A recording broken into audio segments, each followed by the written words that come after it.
Monseigneur Chauvet est avec nous et vous l'aurez compris, au-delà de sa parole, il est là aussi en tant qu'expert de l'Église, puisque le conclave commence cet après-midi. C'est le jour J pour élire dans le plus grand secret le successeur, non pas le successeur du pape François d'ailleurs, mais le successeur de Saint-Pierre. Ce sera le 267e pape.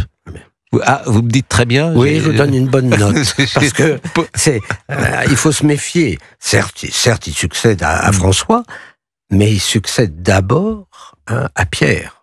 Et donc, moi, j'imagine les craintes et tremblements des cardinaux. On a dit que le conclave allait ouvrir cet après-midi. Au fond, il est ouvert depuis ce matin, à la messe. Ça, c'est vraiment l'ouverture, parce que au fond, c'est une très grande liturgie. Qui commence avec la messe. Après, il y aura des litanies, le Veni Creator, l'invocation à l'Esprit Saint. On va invoquer tous les saints du ciel et quasi de la terre. Et après, c'est simplement quand on dit que tout le monde sorte, qu'il reste les cardinaux, on ferme la porte. Et là, c'est là où on est au cœur du conclave. Mais avant, c'est quelque chose.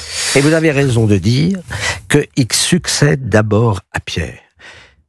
Et que les questions qui doivent se poser, c'est l'évangile d'ailleurs qu'on a entendu dimanche dernier, quand le Christ interroge Pierre en disant « M'aimes-tu » Parce que la question, elle est là. « M'aimes-tu plus que ceci ?» Et donc, le futur pape, il doit répondre au Seigneur en disant « Oui, Seigneur, tu sais bien que je t'aime. » Et ça engage toute sa vie. Donc là, on n'est plus dans savoir s'il est conservateur ou progressiste ou de droite ou de gauche. C'est d'abord de savoir si c'est un grand spirituel et un priant. Extra omnes tous dehors. C'est une liturgie qui date du Moyen-Âge. Les personnes étrangères au vote quittent les lieux. Pas de téléphone, pas d'internet. Le réseau est coupé au Vatican. Ce soir, il y aura un premier vote. Ce serait étonnant d'ailleurs qu'on imagine le pape dès ce soir, mais plus sérieusement, demain peut être encore une journée de scrutin, mais on peut imaginer que vendredi, certains disent même que le conclave commence à mercredi pour que le nouveau pape puisse célébrer la messe dès dimanche. Parce que si le pape n'est pas connu vendredi, samedi, il y a une journée blanche, j'allais dire. En tout cas, c'est une journée de prière, il n'y a pas de scrutin samedi. Donc c'est intéressant d'imaginer vendredi, il y a 4 scrutins. Vendredi, ça peut être le jour où le nouveau pape, Habemus Papam, sera connu. Annuncio vobis gaudium magnum Habemus Papam. Et c'est celui qui dira cette phrase, ce sera le cardinal pro-diacre. Mamberti. Exactement, qui était français. Que vous connaissez, j'imagine ? Oui, un Corse. Oui, parce qu'il avait présidé, quand j'étais recteur de Notre-Dame, il avait présidé les fêtes du 15 août. Et cardinal protodiacre. Ouais. Et c'est de la Loggia delle Benedizioni, le balcon des bénédictions. Là où il y a le rideau rouge, et puis on ouvrira le rideau. Et puisque nous parlons évidemment du conclave, et nous sommes avec Aymeric Pourbet, que vous connaissez, présentateur de l'émission Quête d'Esprit sur CNews et sur Europe 1. Bonjour, cher Aymeric. Bonjour Pascal. Parmi les 133 cardinaux électeurs qui prendront part à partir de ce mercredi au conclave pour élire le prochain pape, il y a 5 Français. Jean-Marc Aveline, archevêque de Marseille, nouveau visage de l'Église de France, il a 66 ans. Philippe Barbarin, archevêque émérite de Lyon, il a 74 ans. François-Xavier Bustillo, évêque d'Ajaccio, 56 ans. Dominique Mamberti, un diplomate à la Curie, il a 73 ans. C'est lui, le cardinal protodiacre, qui a priori doit dire à Habemus Papam, sauf bien sûr s'il était élu pape.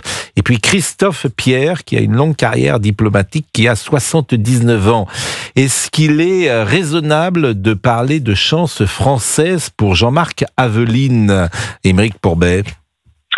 Alors écoutez, en tout cas, si on en croit la presse italienne, qui est toujours très intéressante à suivre, même si parfois effectivement elle s'emballe, en tout cas la candidature de l'archevêque de Marseille est quelque chose qui est considéré assez sérieusement. Il suffit de voir dimanche dernier, lorsque chaque cardinal, vous savez, est responsable d'une église de Rome, puisque le pape est d'abord l'évêque de Rome, eh bien, le cardinal Aveline a célébré à l'église Santa Maria ai Monti, Sainte Marie des Monts, Et il y avait énormément de monde, des journalistes, bien sûr. Le cardinal Aveline a dit quelques mots, évidemment assez sibyllins, pour ne pas l'engager dans un sens ou dans l'autre. Mais en tout cas, depuis, effectivement, il a prononcé son homélie en italien. Et donc, c'était une des inquiétudes des Italiens. Est-ce que vraiment, s'il était élu pape, il pourrait s'exprimer en italien? Bon, semble-t-il qu'il a passé l'épreuve assez correctement. Et donc, depuis, vous savez, dans la presse italienne, donc c'est un peu comme les bookmakers, ça monte, ça descend. La cote, dirais, du cardinal Aveline monte. Après, raisonnablement, est-ce qu'il y a des chances d'être élu pape? Ça se pourrait si effectivement il y a un blocage et qu'il faut aller chercher une candidature, je dirais, qui ne s'impose pas d'elle-même, parce que le cardinal Aveline, sur son côté bonhomme, humain, pourrait effectivement être considéré comme une candidature de consensus, à la fois un peu dans la lignée du pape François sur la question de l'immigration et du dialogue interreligieux, mais aussi sur certains autres sujets peut-être plus traditionnels, spirituels, et donc convenir comme une candidature à la fois, encore une fois, de consensus.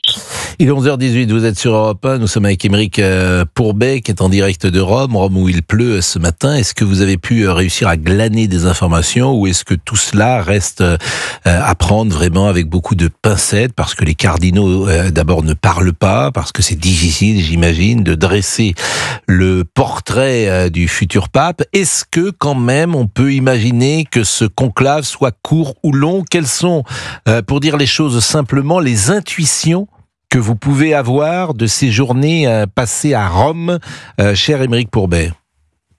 Alors écoutez, Pascal, effectivement, la question de la durée du conclave, elle est évidemment déterminante et c'est la question que tout le monde se pose ici dans les rues de Rome, parce que pour certains qui le souhaitent, et notamment au sein des services du Vatican, on imagine plutôt un conclave court, et ce qui voudrait dire que le grand favori de cette élection sur le papier, en tout cas, le cardinal Parolin, qui était le numéro 2 du pape François au Vatican, eh bien, serait élu facilement et rapidement, alors qu'il a quand même subi un certain nombre d'attaques, justement, de par sa position de favori dans les jours qui précèdent.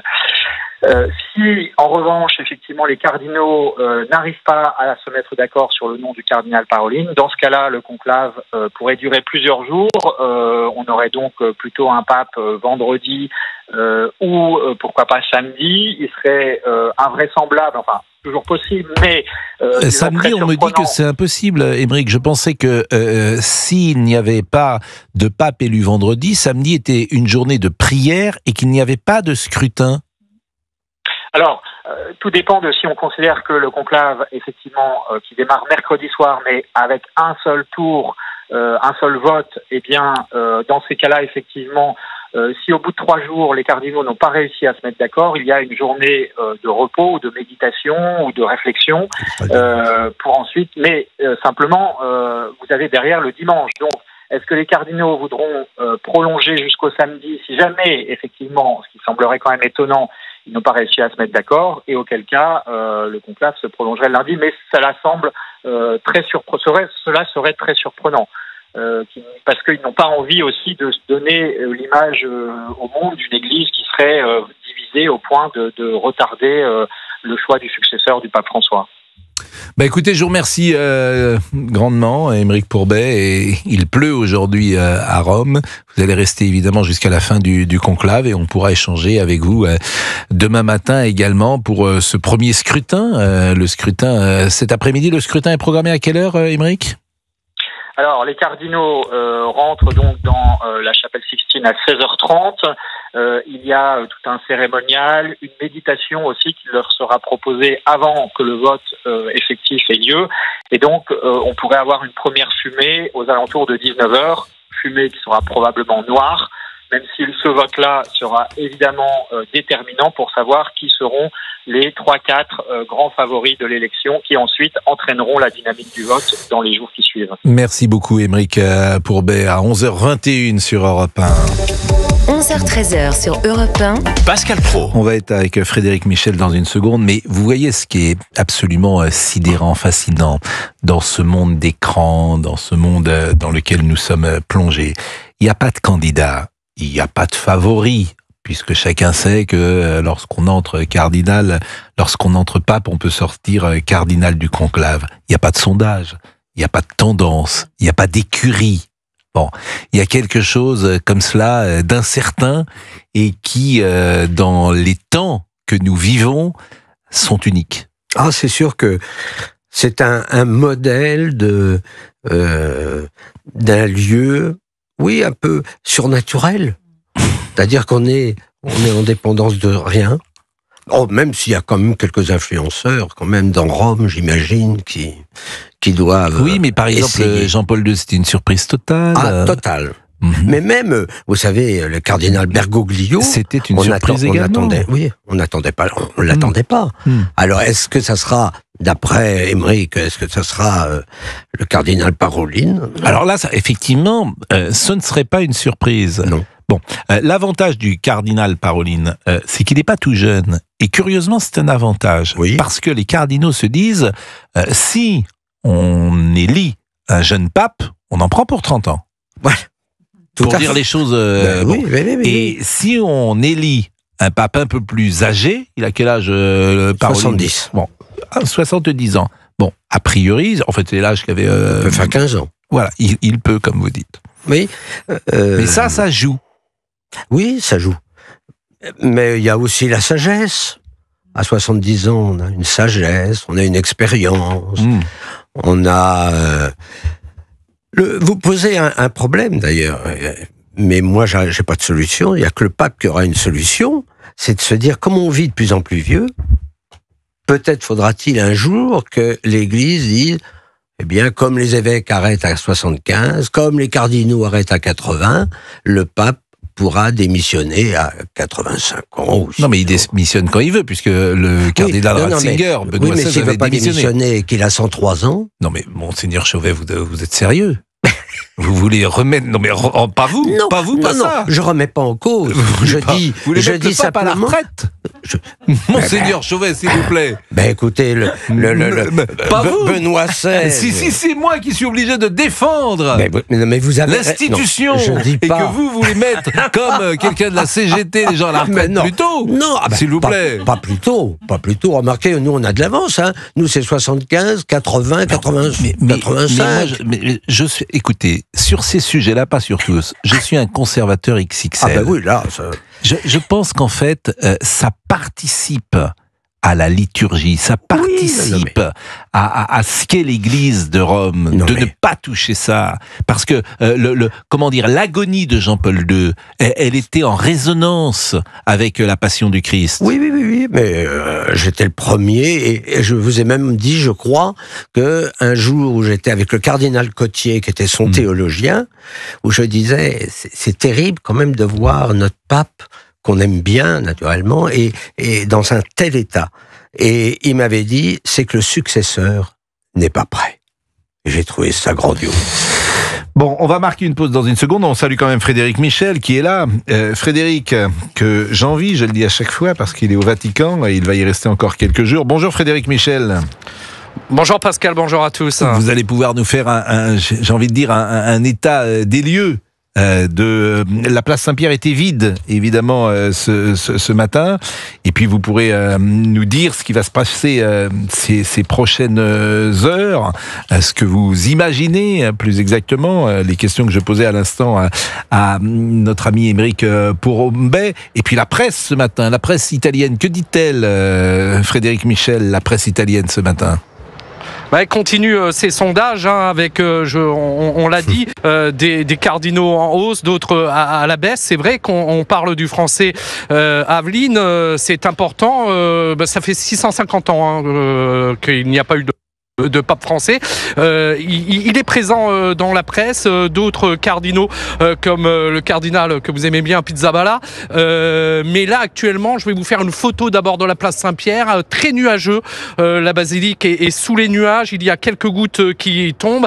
Depuis ce matin, il y a beaucoup de monde venu assister à cette messe du début de conclave qui touche à sa fin avec une homélie tout à l'heure où on a appelé à maintenir l'unité de l'Église l'Église, une unité qui ne signifie pas uniformité, mais une communion solide et profonde. L'élection du nouveau pape n'est pas une simple succession de personnes, mais c'est toujours l'apôtre Pierre qui revient, a dit le cardinal Ré. Prions pour que Dieu accorde à l'Église le pape qui saura le mieux réveiller les consciences de tous, ainsi que les énergies morales et spirituel, a-t-il dit. Et maintenant, c'est vrai que tout le monde va guetter cette fameuse cheminée sur la chapelle Sixtine qui est installée juste pour l'occasion. C'est une fine cheminée. C'est 2 poêles qui sont reliés, qui sont dans la chapelle Sixtine, où on mettra soit des bulletins qui brûleront blanc, ou soit ce sera les bulletins avec la fumée noire. Ça veut dire qu'on n'aura pas encore de pape. Michel, alors je vais vous poser une colle. Est-ce que vous savez qui est Pierre-Roger de Beaufort ? Je suis alors déjà tout à l'heure vous vouliez mettre le pape à la retraite, et là vous ne savez pas qui est le dernier pape français, parce que c'est Pierre-Roger de Beaufort, Grégoire XI. Grégoire XI, 655 ans d'attente. Alors je ne sais pas si ce que ce pape a laissé dans l'histoire. Je ne sais pas son pontificat, combien de temps il a duré. Le pape François avait été élu en 2013 en 2 jours, mais accrochez-vous bien, l'élection la plus longue de l'histoire aura duré 2 ans et 9 mois. Ouais. C'était entre 1268 et 1271 pour l'élection de Grégoire X. Et là, on a été obligé de leur donner de l'eau et du pain sec pour qu'ils se décident quand même à voter. Exactement. Bon, Frédéric Michel, on a du mal, Frédéric, sur l'organisation du conclave. On nous dit tout est fermé. À Sainte-Marthe, les cellules, on va pas dire les chambres, ont été tirées au sort. C'est vrai que ceux qui ont vu d'ailleurs peut-être le film Conclave, ils savent désormais comment ça se passe. C'est un film très réussi, sauf le dernier quart d'heure qui est assez grotesque, mais on voit quand même, d'abord c'est reconstitué dans la chapelle Sixtine, on voit le tableau du jugement dernier. Tout cela fait sens, monseigneur Chauvet. Oui. Bon, mais à l'abri complètement, on nous dit il y a des brouilleurs. Bon, est-ce que tout cela a été vérifié ou pas, Frédéric Michel? Je ne sais pas. Oui, c'est-à-dire que clairement, cet après-midi, début d'après-midi, tout va être coupé dans la petite cité du Vatican. La place Saint-Pierre n'est pas concernée, mais en effet, on ne pourra plus téléphoner, on ne pourra plus utiliser Internet. Les cardinaux sont isolés du monde, pas seulement, puisque les personnels qui les entourent, les cuisiniers, les médecins, les techniciens, eux aussi ont prêté serment de silence sous peine, c'est la peine d'excommunication pour tous. Donc ça va être vraiment respecté.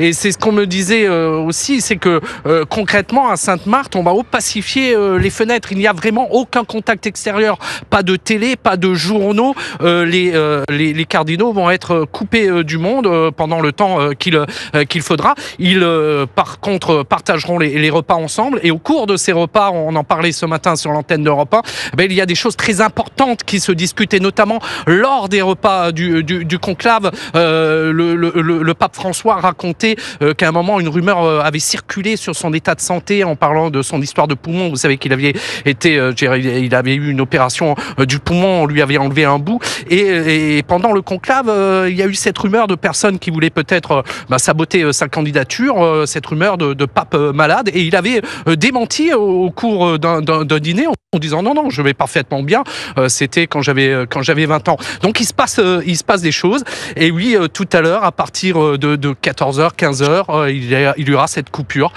de téléphone, coupure d'internet, et les cardinaux entreront en procession au son de la litanie des saints dans cette chapelle Sixtine, qui sera ensuite fermée jusqu'à la nomination, en effet, du nouveau pape, et tout le monde va regarder la cheminée comme je vous le disais. C'est vraiment l'objet de toute l'attention aujourd'hui. Merci beaucoup Frédéric Michel, et évidemment on vous retrouvera à ces prochaines heures. Alors monseigneur Chauvet, derrière la bonhomie qui est la vôtre, et j'allais dire une certaine grâce, il y a quand même chez vous un homme d'influence forcément, et un homme d'information. Là où vous êtes, on n'est pas par hasard à Notre-Dame, et comment dire, dans la chapelle, dans l'église dans laquelle vous êtes, qui est la Madeleine aujourd'hui, sans effectivement aussi être au cœur du système de l'église. Donc est-ce que vous avez une intuition sur la ligne, j'allais dire éditoriale, qui pourra être maintenue avec cette élection du pape? Est-ce que vous avez pourquoi pas un nom à imaginer? Comment en fait pensez-vous que ce conclave va se passer? Eh bien, je trouve que ce qu'a dit le cardinal Ré ce matin était quelque chose d'important. C'est-à-dire l'unité de l'Église. et qu'il fallait qu'il soit garant de cette unité. Ce qui veut dire que le cardinal est conscient qu'il y a sans doute quelques tensions dans l'Église et que l'enjeu va être vraiment ce que Jean-Paul II appelait la spiritualité de la communion.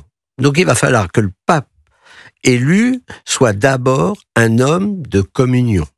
Et comment il va non pas s'enfermer dans telle ou telle chapelle, mais comment il va essayer de rayonner sa foi, sa spiritualité.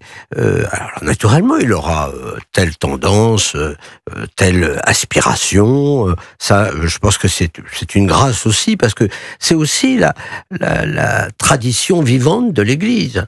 On ne doit pas avoir un perroquet qui raconte toujours les mêmes choses. Voilà, moi je prendrais, si j'avais à faire je prendrais un conservateur au niveau de la foi, parce qu'on a besoin de repères, et un progressiste au niveau de la charité. Et je trouve que là, voilà, on voit tout le monde. C'est vrai que ce qui a agacé quand même un petit peu le pape, parce que les discours du pape, c'était les migrants, les pauvres, mais lui, il appliquait la parole de Dieu. On peut pas lui reprocher. C'est pas parce qu'il était de gauche, c'est parce que c'est dans la parole de Dieu. Et que lui, il est bien obligé de dire, j'étais malade, vous m'avez visité, j'étais en prison, vous êtes venu me voir, j'étais... On peut pas coller. Jésus-Christ est-il de gauche? C'est une vraie question que vous posez là, Monseigneur Chauvet.